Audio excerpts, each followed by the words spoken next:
I'm sure you can guess that we're in Matthew 5 still. This next section or part of our Life of Christ study, Sermon on the Mount. Moving right along, we looked at Beatitudes, then we looked at Salt and Light, 13 through 16. Looked at Christ in the Old Testament, Sunday night, which was 17 through 20. And now we're looking at 21 through 26. Matthew 5, 21 through 26. Anger, or murder versus anger. Interesting subject, and there's quite a bit of confusion, I think, at times about Jesus, what He's trying to do here in some of these passages, mainly the "you've heard that it was said" statements. You've heard that it was said, but I say to you. It might be easy to make some assumptions that may not necessarily be the case or be true. But as far as anger is concerned, I don't think that is a very rare human emotion. Maybe it should be a little more rare. We all have been angry before. Our anger might manifest itself in different ways. What are some things that make you angry? Can you think about it? You don't have to say it, but you can think about it. If you want to tell us, I guess you can, if you want to get it off your chest. But what are some things that you might do that make other people angry? We can't forget what Jesus said in verse 20 when He said, "For I tell you, unless your righteousness exceeds that of the scribes and Pharisees, you'll never enter the kingdom of heaven." And so Jesus is more or less, not just here, but already He's been teaching about His kingdom and how to be somebody that is in His kingdom, what people in His kingdom look like. And He really, a lot of times we might say that He is raising the standard, and in some instances that could be an accurate description, that Jesus raises the standard. But in other instances, He's not really raising the standard or changing it. He's just better explaining what the standard actually is. They might have misunderstood it, but He's correcting the record, if you will. He's not necessarily changing the record, correcting the record in some instances. So just because Jesus says, "You've heard that it was said," doesn't necessarily mean that He's changing the law. But I'll say that just because He says, "You have heard that it was said," doesn't mean that He's not changing the law. And I say that because I think some people, commentators and others, have taken His words. For instance, they've said, He doesn't say, "It was said, but I say unto you," but they say, "You've heard that it was said, but I say unto you." Well, it is true that He does say, "You have heard that it was said," but not every time. Sometimes He says, "It was said." He doesn't say, "You have heard that it was said," implying that they heard incorrectly or they had been taught incorrectly. But sometimes He does raise the bar, raise the standard. But I don't think that's the case in verses 21 through 26. So here's what He says. He's starting to explain what He meant by the righteousness exceeding the righteousness of the scribes and Pharisees, if you will. So He says, "You have heard that it was said to those of old, you shall not murder, and whoever murders will be liable to judgment." Where was that said? Well, it was said in the law. Exodus 20, verse 13, okay? "But I say to you that everyone who is angry with his brother will be liable to judgment. Whoever insults his brother will be liable to the council, and whoever says, 'You fool,' will be liable to the hell of fire." So we'll just stop right there for now. Okay, you have heard that it was said, "Don't murder." But I say everyone who is angry with his brother. Hence our lesson title being murder versus anger. What's a connection between murder and anger? How do these things go together? Jesus put them together, so what are some ways they might go together? Okay, anger is many times the preceding emotion or whatever to murder. It's not every time, but it is a lot of the time, I think it's safe to say. Outbursts, uncontrolled anger and wrath. Murder can happen for other reasons, greed, jealousy, things like that. But anger is probably the leading cause of every time another person has taken the life of another. So yeah, there's the connection. So what is anger then to murder other than a precursor? Murder is done on the outside. So anger is on the inside, right? And that's what Jesus is, he's moving it from the act itself to the heart of the matter. And we'll see this Sunday in the lust and adultery and section, in 27 through 30. He's saying the same thing in both places, just two different subjects. It's not just the action that's sinful, but the heart of the action is sinful. Is everybody okay back there? Was that a door? I didn't know I could feel a door with my feet, but I felt that. Yeah. I don't hear any screaming, so it must be okay. So the heart is equally sinful in murder. What's in the heart. It's not just the murder. The implication might be, it's as long as you don't murder your brother or somebody, then you're okay. It's okay to be angry. It's okay to hate them. It's okay to want to murder them. It's okay to be jealous or covet, or it's all these things are okay in this respect as long as you don't kill them. But Jesus is saying that is not the case. That is not true. But it's not only that whoever murders will be liable to judgment, but whoever is angry with his brother will be liable to judgment.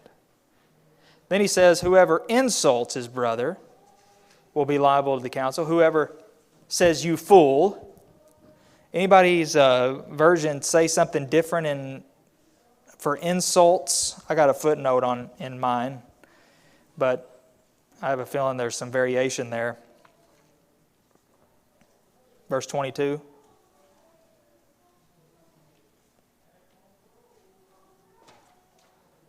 Everybody has insults?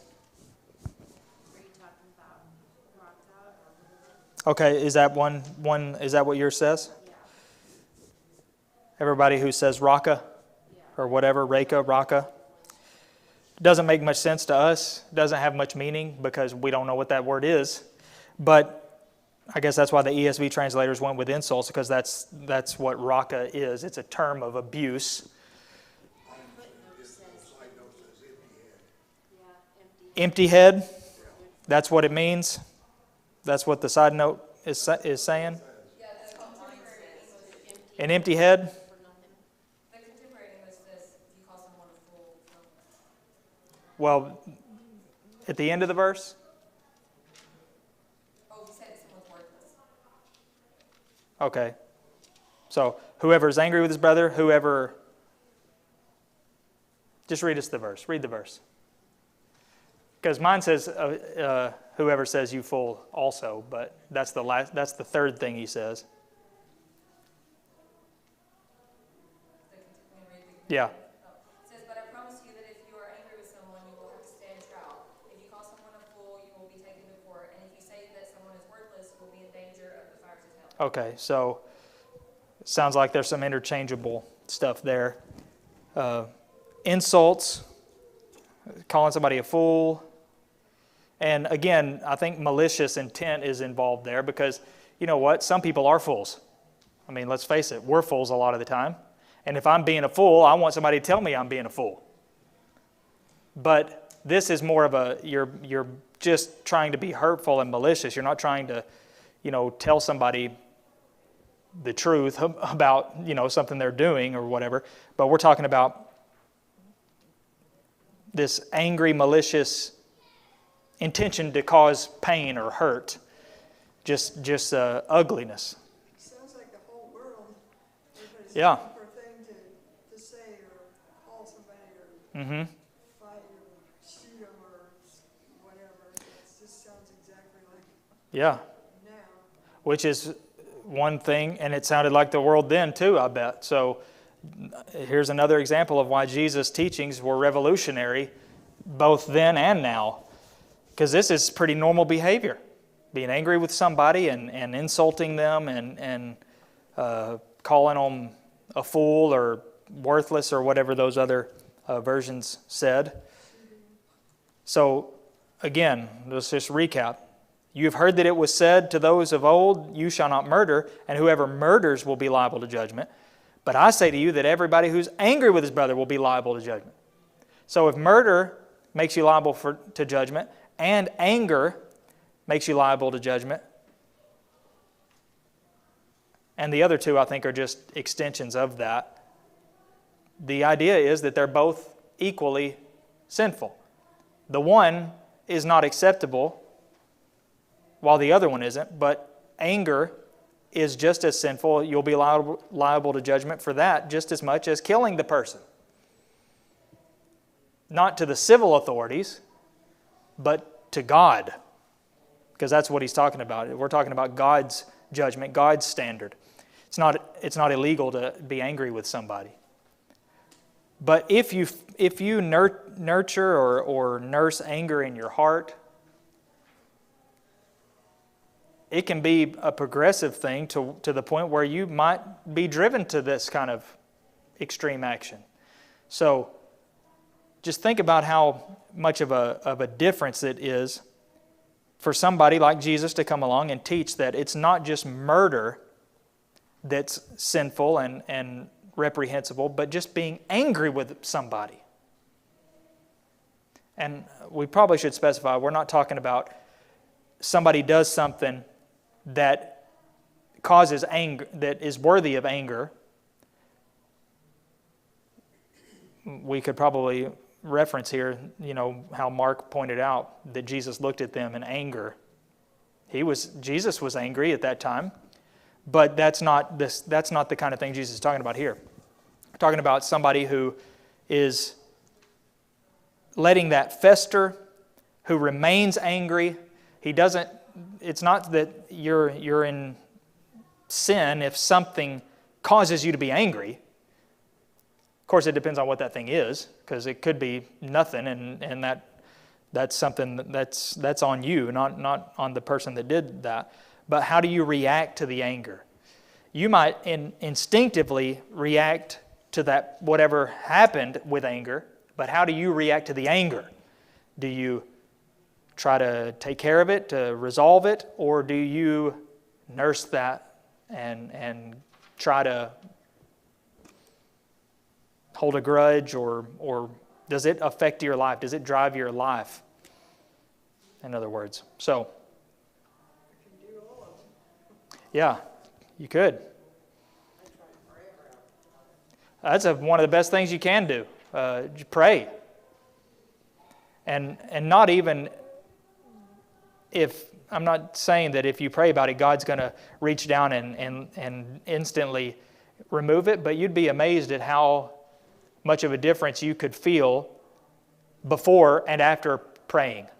Just the very act of praying will make you feel better. And if nothing else, just because you have prayed about it, you're no longer focusing on the anger or the offense, but you're focusing on, the praying.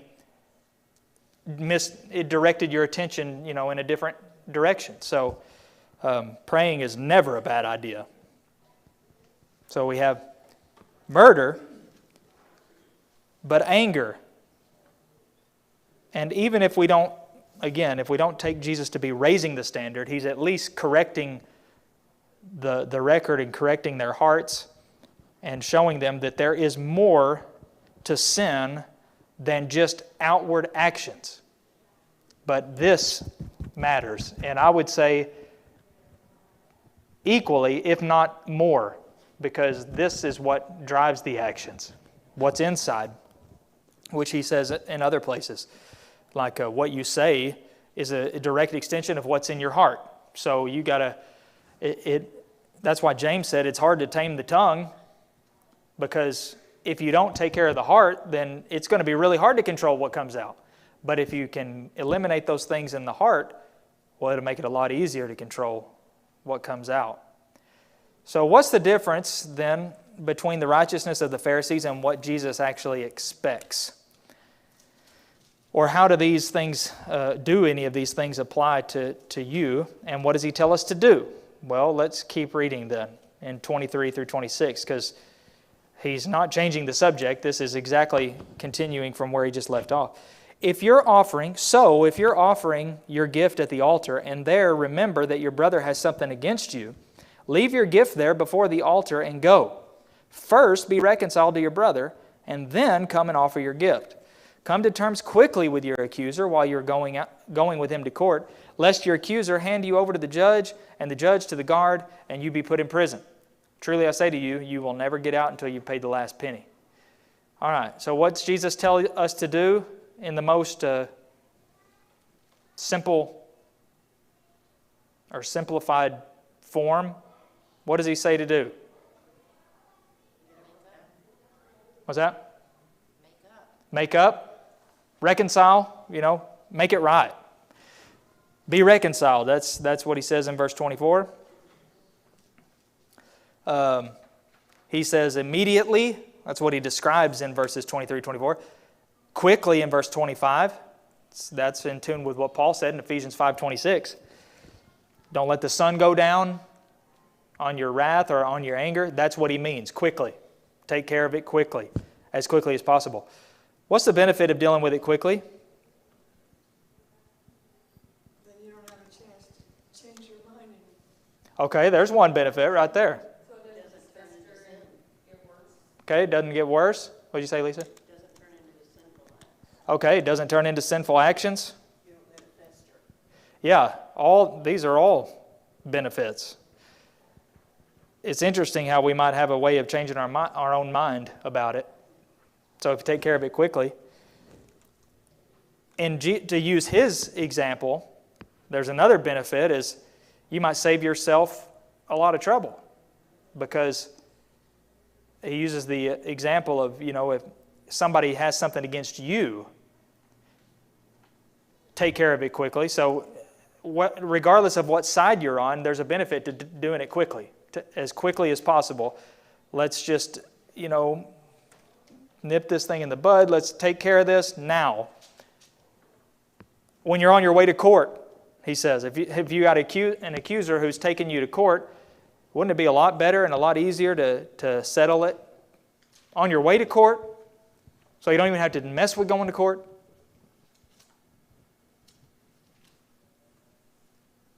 So, yeah, lots of benefits to taking care of it quickly.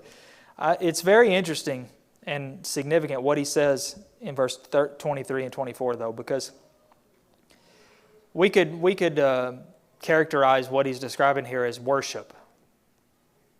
To us, this is what we would call worship. If you're offering your gift at the altar, the closest parallel that we would have in the New Covenant would be worship. You're there to worship, or we come here to worship.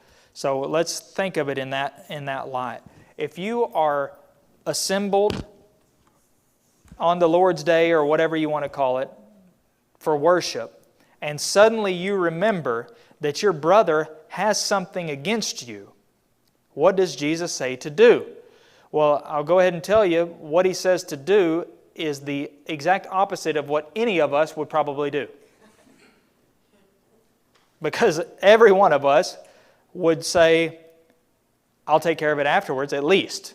And then we probably wouldn't even do it then. But he says, you leave your gift there before the altar, and you first need to be reconciled to your brother. That's how serious it is. That is serious. That's how important it is to be reconciled to your brother. You deal with that. You take care of that first. Be reconciled to your brother. I don't think it's possible to overlook, or it's possible, but we shouldn't overlook the implication there about unity between brethren in worship. When we take the Lord's Supper, for instance, it's a multifaceted thing. One of them is, in remembrance of Jesus' sacrifice, but it's not the only thing. It's also communion with Him, isn't it?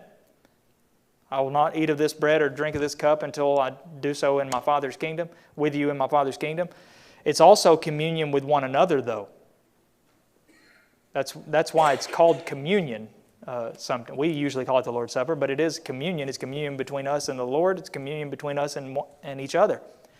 So, by eating of that bread together, we are declaring our unity. And if you declare your unity with somebody that you don't have unity, there's a word for that. Anybody think of a word for that? A lie. That's a lie. Straight up. That's what it is. So Jesus is saying you need to be a fallout or strife, grief between yourself and a brother is so important, so dangerous, that even if you're there offering a gift on the altar, you leave that gift there, go be reconciled to your brother, then come back and offer your gift. Now, we won't even get into the possible implication that your gift, the acceptability of your gift, if you're not reconciled to your brother, if you do have strife between you and your brother, that could be involved in that too, by him saying, leave your gift, go be reconciled, then come and offer your gift. There could be something to be said about that as well. So besides what he even gets into about coming to terms quickly with your accuser while you're going to court, lest he hand you over to the judge, and your punishment end up being way worse than if you had settled with him, tried to make it right with him. Verses 23 and 24 seem to me to be much more needed today in the church. The principle that he's communicating there. If you're even offering a gift at the altar, it's so serious that even that should be put on hold. Go be reconciled first, then come back and offer your gift. So here's some questions for us. And by the way, the answer to this question we've already answered pretty much in previous lessons, which is the Pharisees and scribes were self-righteous. They were righteous in their own minds and heads and in their own imagination. They were hypocrites. I wouldn't say that the righteousness of the scribes and Pharisees was thou shalt not murder, while the righteousness that Jesus expects necessarily is not to be angry with your brother. But, there is maybe something to that. Regardless if it's the righteousness of the Pharisees, it's the principle is the same. Jesus is saying it's not just about murder, but even anger, the heart. Murder is done with the hands, but it starts with something that's in the heart, whether it's anger, whether it's greed, whether it's whatever it is, covetousness. So is it okay to be angry with your brother or sister? What do you think?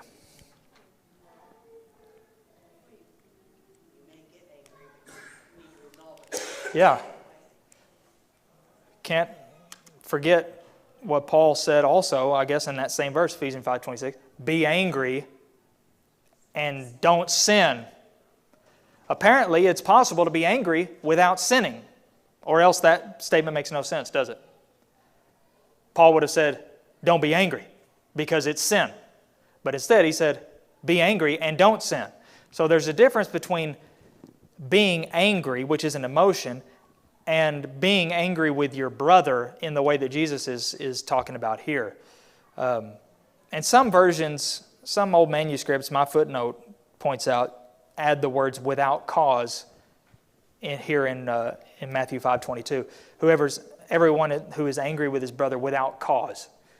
Well, it seems, at least the ESV translators deemed that was an additional phrase to try to help, but I don't know if it's helpful because being angry without cause is kind of a no-brainer. I mean, nobody should be angry with somebody without cause. That just doesn't even make sense. That's a totally different issue. Anger is not even the problem there, I wouldn't say. It's something else that needs to be taken care of.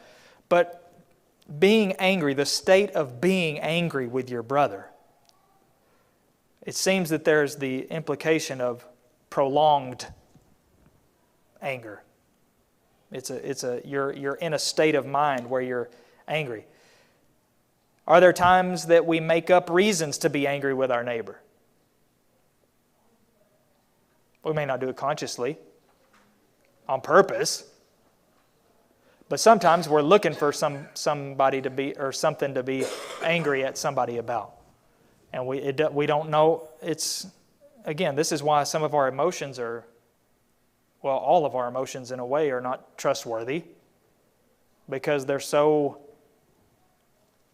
frivolous and fickle that you never know where they might lead you. You could be angry at somebody, not even know why. You ever had a dream that somebody was in, and the next day you see them and you feel weird because they were in your dream and they did something that you didn't like in your dream? And you know it was a dream, but you just have this weird, like, you have to convince yourself that didn't really happen. So this person didn't really do that, but it was just a dream. Well, what if somebody didn't really try too hard to tell themselves that they have no reason to be mad at somebody, not just because of a dream, but whatever it may be, and they're just mad at them because they don't even know why. But they let it fester, and they're angry with them about everything they do. Everything's an offense. Everything is a slight. He didn't say hello. And then the next day he said hello. And I'm still mad. I'm mad at him because he said hello. I'm mad at him when he didn't say hello, and now I'm mad at him because he said hello. There are some people like this. You may not believe that. I'm sure you've met people like that. Some people have some paranoia too, but you can be talking just, and then you're in trouble because you said something that offended them, and you didn't even mean it that way or anything. Yeah. You can't be bullheaded. You need to make things right. That's the key, yeah. That's what Jesus... See, later on, Jesus is going to talk about what you do if your brother sins against you. But here he mentions if you remember that your brother has something against you. So that would be one of those cases. Even if you didn't do anything, they misunderstood or mistook you, something you said. We need to be of the spirit of reconciliation and humility to try to make it right, to resolve that situation. Do whatever we can. It may be that they're inconsolable and they don't want it to be better, but we have to try. We have to do whatever we can. Try to explain like this, I didn't mean that. I'm sorry that I said it in a way that allowed you to think that. Whatever we can do to try to alleviate the situation. Because, again, Jesus is not talking here about somebody that you really did something serious and sinned against them necessarily, but even if you just remember they have something against you, both can equally destroy unity, whether it's real or imagined. So we need to be of the spirit of being humble and reconciling. It all starts with self. I mean, if you've done something, you know you've done something, you know you need to apologize, you know you need to try to make amends. You also know that you cannot make that other person forgive you, change their mind about what's happened. But again, it comes back to how you treat it from there on out. Because you cannot control anything that anybody else does. Yeah. The only thing you can control is self.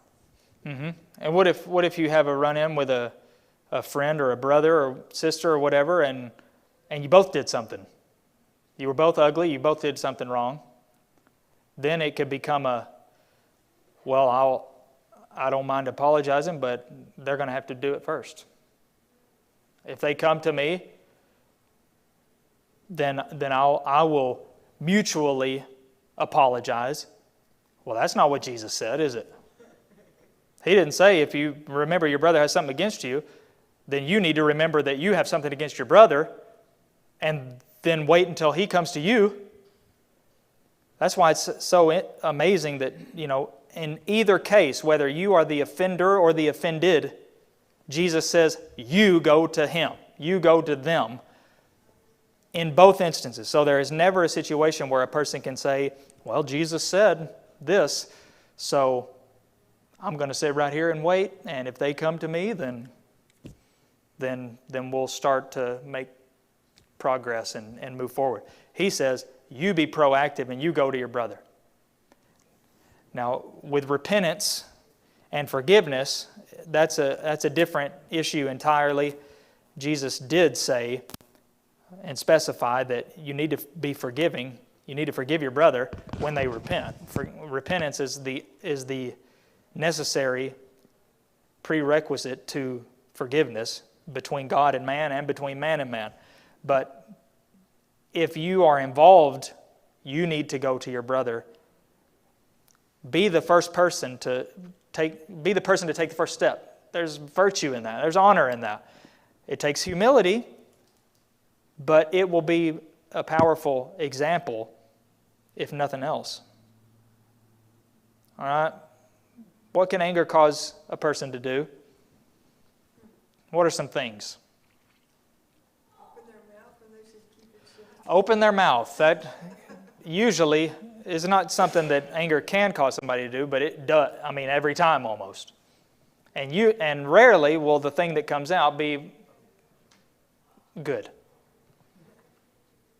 That would be a pretty unique trait to have. Every time you're angry, you open your mouth and start saying good things, giving compliments. Bad things that, yes, you can apologize that you said it and it hurt somebody and they will always remember it. They can forgive you, but it's still something that should never happen. Yeah. Absolutely.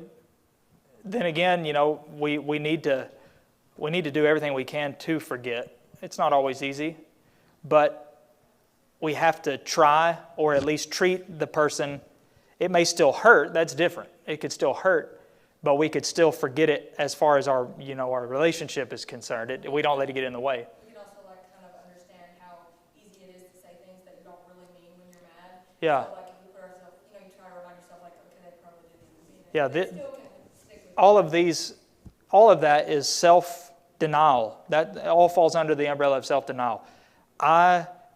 If I put myself first and I'm the biggest thing in the picture, I'm not going to be able to see past myself, and therefore I won't reason with myself that maybe I should cut them some slack. But if I do take myself down a little bit, then I'll be like, I've been there before. I've said things that I shouldn't have said. They were, having a bad day. All these things, they're all exercises in self-denial. Just it manifests itself in different ways. So, we have to take ourselves down a peg or two and give the benefit of the doubt. We've all been where that person has been, and so we can be merciful and gracious. There are other things that anger can cause people to do. We mentioned murder, that's an extreme, but it's usually hurtful things. Even the silent treatment is a hurtful thing. And sometimes the silent treatment might be necessary, to make a point. Sometimes the silent treatment is better than, the opposite. And then you're in trouble now again because you've made it worse. But there are plenty of things that anger can cause somebody to do, and few of them will be good. The tongue is the worst the body can control. Yes, because it's so easy. So easy to use it, and it does so much in either direction, bad or good. Such a powerful section in James when he talks about the tongue and how, just a little spark can catch a whole forest on fire. as people in California could probably tell you, because it seems to happen quite often.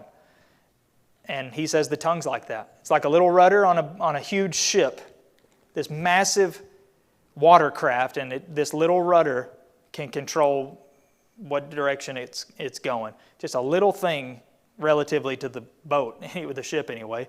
If we were standing next to it, it might be huge, but to the ship, it's tiny, and it controls the whole thing, or a little bit in a horse's mouth. The tongue's like that.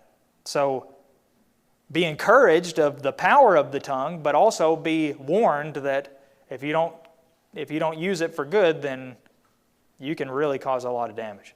And once that stuff starts burning down, it's not coming back. It could be rebuilt, but it can also, it'll never be the same. Something to think about with the tongue. Anger controls the tongue a lot, doesn't it? It can make you think irrationally. It can make you be resentful. Yeah, resentful. Stupid. I don't need anger to make me stupid, but it helps me to be more stupid. Well, we gotta be very careful too, as humans, we don't like to be alone, so we don't drag other people into it. You know what he said or she said about me, or, it's one thing to talk about a situation, but it's another thing to try and get other people involved and take your side. Yeah, what is it about that we love so much? Whenever we have a legitimate grievance, or maybe it's not even legitimate, but we want people to have a pity party for us. We want people to come to our aid, and we turn it into something, and we should probably add this to the list of benefits of dealing with it quickly, instead of going that route. That's why Jesus said to go to them. You know how much trouble will be spared if every person who is the victim of another brother or sister who sins against them would just go to them instead of what we normally do, which is go to everybody else but them. We got the whole thing backwards. We go to everybody else. Like Lisa said, you'll never believe what somebody did or said to me, and then they might go tell somebody, and then they might go tell somebody, and then before you know it, everybody knows about it in a congregation or whatever, except that person. And then they're going to hear about it from somebody else, and that's going to make them even angrier or angry. Not the best way to do it. Not a good way at all to do it. But yeah, we have a tendency to do that. We want people to pity us, and I don't know what that is. It's an interesting phenomenon, but it's not a good thing. A lot of the issues that congregations and groups of people or any people have is because of that. Think about Jacob and Esau. They're a good case study, aren't they, for this kind of thing? They were literally brothers. And they had some grievances, didn't they, between one another? If we need to recap, I guess we could. Jacob, Esau was not guiltless by any means, but Jacob, in my humanity, I would probably say Esau had decent cause to be not too fond of Jacob throughout their life. And if you recall, whenever they were finally going to see each other again, and I think it had been 20 years or more since they had seen one another, and the last thing he knew about his brother was that he was going to kill him when their dad died. And his mother said, whenever Esau has calmed down, I'll send you word so you can come home. Well, that never came. Jacob was scared to death because here comes Esau with 400 men or whatever, and Esau runs at him. Probably a scary sight. Big old burly man's man with his fighting and all this. Jacob was not quite like that. And yet he embraces him. It was such an emotional reunion. obviously, Esau, somehow, some way, dealt with the issues they had with each other before they ever saw each other again. And, that goes without mentioning what Jesus says here about reconciling with your brother. But even without that, Esau was able, within himself, to get over that and let it be at peace about it. And he didn't let it control his life. Self-awareness, you might call it. And again, I want to add that is not to say that forgiving somebody, there's a difference between forgiving somebody in the way that Jesus talked about doing and simply making peace with something that somebody did within yourself. There's a difference between not letting their sin control your life and forgiving them, although the line can get blurry sometimes. But it can actually be dangerous to, tell somebody that you forgive them even if they're not sorry for what they did. It doesn't really send them the right message about the seriousness of sin and repenting of that sin. But when we're talking about conflicts between people, we've got to do whatever we can to alleviate that stress. Lot and Abraham come to mind as well. Whatever it takes. I've said a lot. Now, somebody else say something. So after all that time, Joseph or Jacob didn't know how Esau would accept him when he was going back. Mm-hmm. He put a lid to the very end. He split them up. Yeah. Some ahead. Yep. That was his attempt to reconcile, I think, or maybe to save his own skin. I guess both a little bit. Split them up and sent gifts, and I don't even know if that may have helped a little bit in Esau's mind, but I think Esau was already to the point where he was happy to see his brother, and they. Time took care of it. Yeah, time heals. We say time heals all wounds. I don't believe that, but it does heal some wounds, I would say. Well, that's when the first installment plan started too, wasn't it? What's that? With Jacob. The first He what? worked 7 years for Leah. Oh, yeah, or for yeah. Rachel, and he got Leah. Then he ended up getting Rachel, but he had to work 7 more years to pay her off. Yeah, that was right after that period, yeah. What were you going to say? Man, if we could all remember, if you don't have something nice to say, keep your mouth shut. If we would all do that, how many feelings wouldn't get hurt? How many things wouldn't be misunderstood? Yeah, If we could just, that shouldn't be so hard. it shouldn't. All of our mothers probably told us that when we were little. Well, I don't know what nice means, but how about telling the truth? The truth is not always nice. Yeah. That rule would mean don't say something bad, like you said, don't. Don't say something hurtful out of anger, I think is what she's talking about. Yeah, just keep Yeah. your mouth shut. Some things, If you're just gonna do a low blow. we don't have to say every truth, I don't think. I hope you don't say that to me Like because, that shirt is ugly. yeah, boy, what happened to your face, That might be true. Your face looks really ugly today. But I know what both of you mean. Yeah. Sometimes people, again, to go back to what Jesus said about if your brother sins against you, go to him and tell him his fault. That's not going to be a fun conversation. It shouldn't be. It's a necessary conversation, but it is necessary in order to make things right. For them to make things right. That's about them. It's not about you saying, I can't believe you would do this to me, but you're trying to help them because they are the ones who have sinned and need to make it right. So it's first about making it right between them and God, and then about making it right between the two of you. So, yeah, that wouldn't necessarily be a nice thing, like we might say, but it will be a necessary truth. And we can say the truth, we can say an unpleasant truth in a nice way.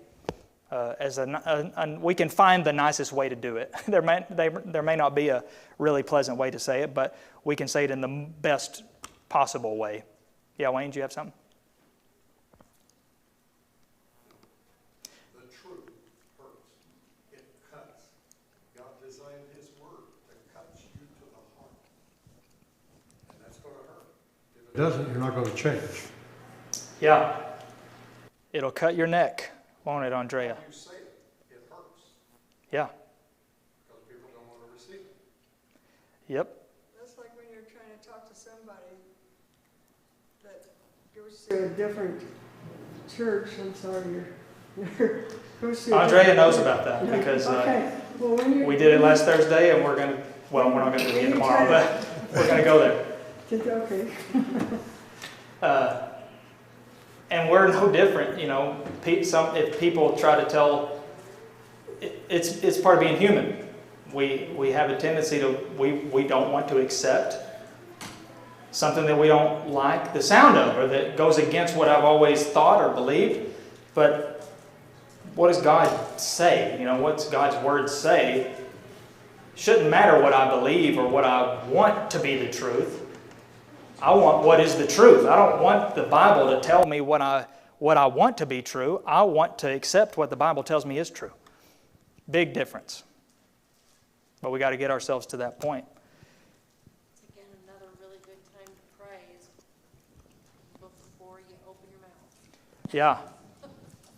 Because it may keep you from opening your mouth. And it will probably most of the time if we're wise enough. Another thing that we probably all heard as children or not as children is, maybe count to 10 or something before you speak. They say that live television is on a 7-second delay. So just in case something happens, or somebody says something that shouldn't be on live TV, they can hit the button or whatever. Wouldn't it be great if life was on a 7-second delay? I have to wait 7 seconds before I say something. We would probably we'd cut down our talking by 50% probably, because in that 7 seconds is all it would take to realize, I probably shouldn't say this.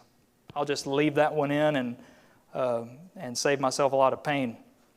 James tells us, be quick to listen and slow to speak. Absolutely. Quick to listen.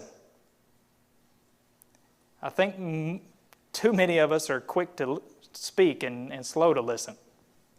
Some of us may be quick to speak and we don't even get close to listening. We're not slow to listen. We don't listen at all.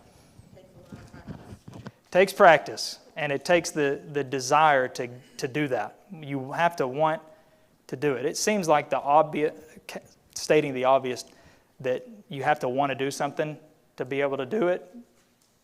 But it seems like we need to be reminded of that often, that if we don't want to do something, nothing is going to be able to get us to the point of doing it. We have to want it.